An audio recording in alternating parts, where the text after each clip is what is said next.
संबंधित जो भी पौधे से संबंधित बीमारी होती है वो पढ़ेंगे। ज़्यादा नहीं है, 17 क्वेश्चन है और बहुत इंपॉर्टेंट है, तो पढ़ लेते हैं, है ना।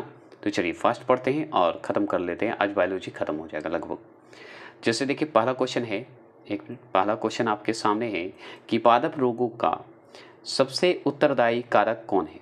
तो बताएंगे पादप कारक का जो है सबसे उत्तरदायी कारक कौन है, बता सकते हैं। तो फफूंदी, कवक है सबसे ज़्यादा।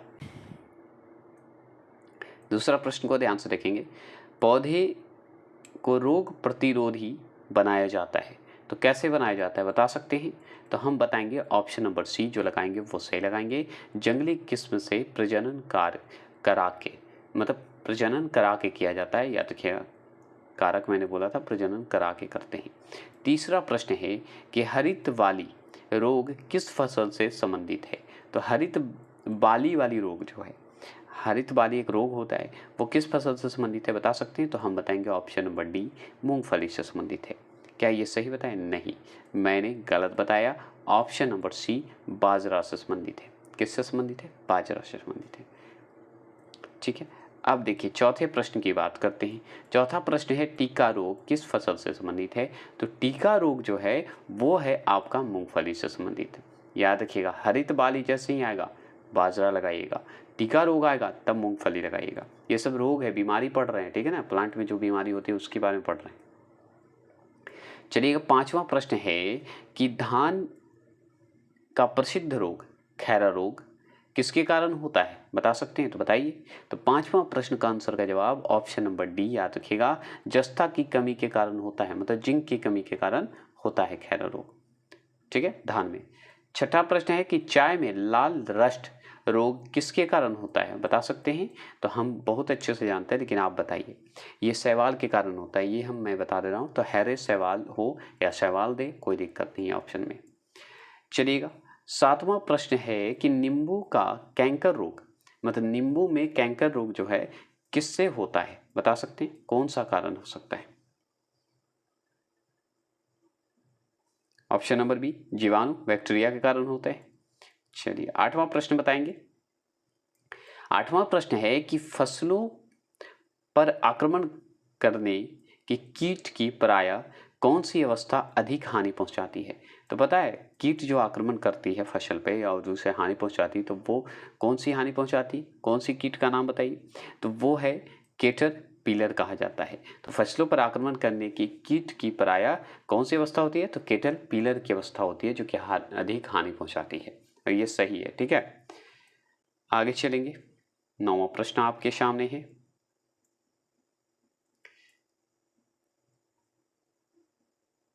बताएंगे नौवां प्रश्न है मिलीबग किस फसल से संबंधित है। तो जैसे ही मिलीबग शब्द आएगा तो आप बताइए क्या लगाइएगा। तो ऑप्शन नंबर ए, सरसों से संबंधित है, ये एकदम सही जवाब है। ठीक है, 10वां प्रश्न है कि अग्नि निर्जा रोग, अग्नि निर्जा रोग किससे संबंधित है बता सकते हैं। तो बताइए।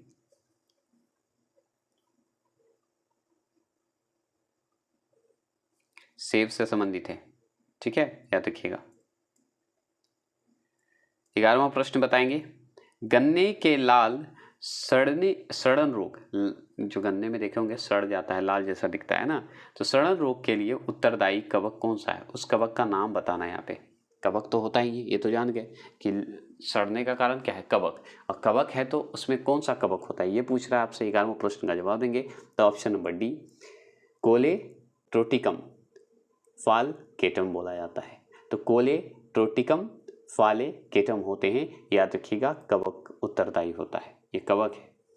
चलिए, आपको वो तो पता है। 12वां प्रश्न का जवाब देंगे।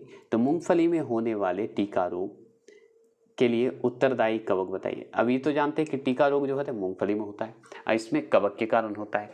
ठीक है, तो कौन से कवक हैं बता सकते हैं। तो बताइए। कवक का फंगस भी बोलते हैं, फफूंदी भी बोलते हैं, बताएंगे। तो 12वां प्रश्न का आंसर का जवाब देंगे। तो ऑप्शन नंबर ए जो देंगे वो सही देंगे। क्या होता है, सार्को, या देखिए सार्को स्पोरा पर्सोनेटा बोलते हैं। तो सार्को स्पोरा पार्सोनेटा जो है, याद रखिए, कवक है जो कि मूंगफली में टीका रोग के लिए उत्तरदायी माना जाता है। 13वां प्रश्न क्या है कि निम्नलिखित में से किस कवक के कारण बाजरे में ग्रीन ईयर रोग जो है होता है? तो ग्रीन ईयर रोग होता है किसके कारण होता है बताइएगा बाजरे में? ऑप्शन नंबर ए, इसका भी नाम ऑप्शन नंबर ए जो देख रहे हैं अस्पोरो बोलते हैं, अस्पोरा बोलते हैं, ग्रेमी कोला बोलते हैं।